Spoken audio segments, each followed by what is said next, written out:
Voilà, nous sommes à la veille de fêter la Toussaint et aussi la commémoration des morts. Et c'est vrai que la fête de la Toussaint, c'est un rappel ô combien essentiel dans notre vie chrétienne, que nous sommes appelés de cette terre à aller vers le ciel, que notre cité se trouve dans les cieux. Et nous avons un appel à la sainteté, c'est-à-dire un appel à consacrer toute notre vie pour un seul et unique but, une seule couronne à conquérir, c'est le ciel.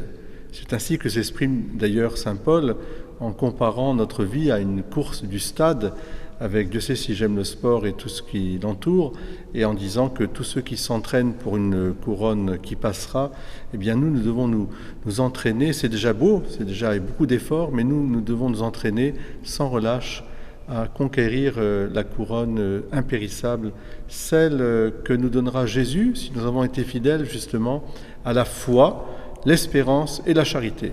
Et précisément, cette fête de la Toussaint, qui est un peu subvertie, il faut le dire, par ce courant qui nous vient des États-Unis, qui a toute sa valeur dans la tradition irlandaise d'Halloween, parce qu'eux n'oublient pas que derrière, il y a aussi à exorciser la peur de la mort, la peur des tombeaux, la peur des morts, mais en fait pour redonner justement place à la vie.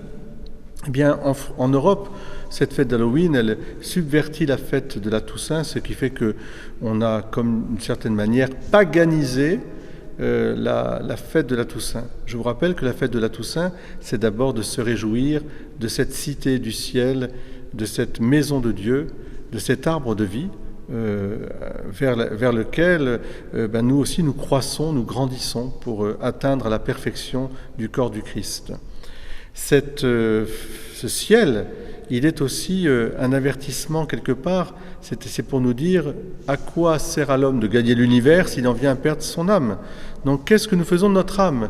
Comment nous la nourrissons? Comment nous la protégeons? Comment nous la fortifions? Comment nous la purifions aussi? Et donc nous aurons à rendre compte aussi, c'est ce qu'on appelle le jugement particulier.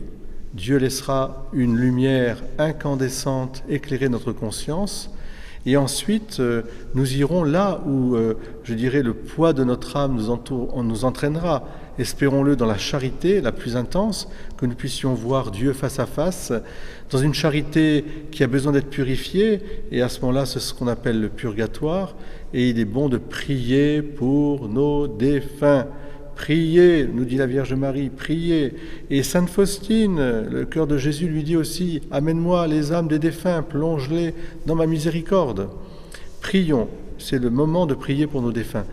Et puis, bien sûr, la crainte de l'enfer, on nous a aussi appris à craindre l'enfer, qui n'est pas une invention des hommes et qui fait partie intégrante de la Bible et de l'Évangile. Le Christ en parle très souvent dans les jugements derniers.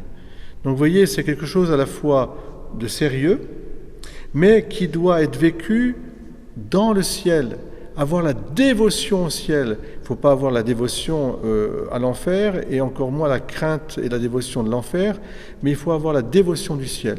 Et passer notre terre, je dirais, à vivre de ce ciel, et comme disait la petite Thérèse, éventuellement consentir à tous les petits sacrifices que nous avons pour faire notre purgatoire sur la terre. Oh, je crois que dans la miséricorde infinie de Dieu, beaucoup de vous, beaucoup de nous, eh bien, nous passons aussi notre temps à faire ce purgatoire.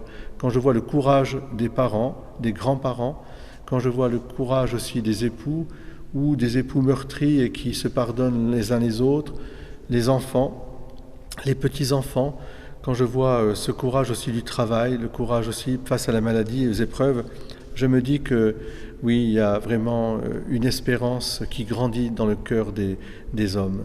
Tout à l'heure, en sortant de la messe, je voyais quelqu'un qui a été attiré par l'Église.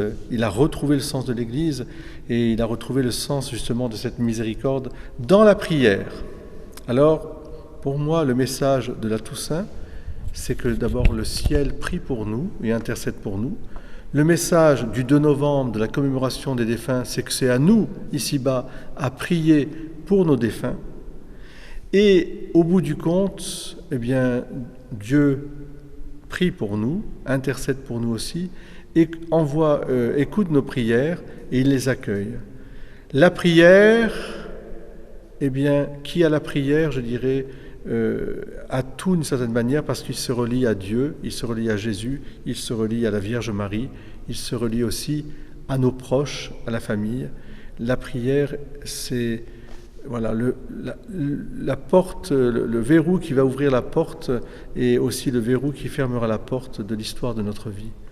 Vivons la Toussaint dans un esprit de prière, vivons la Toussaint aussi dans une responsabilité vis-à-vis de nos défunts.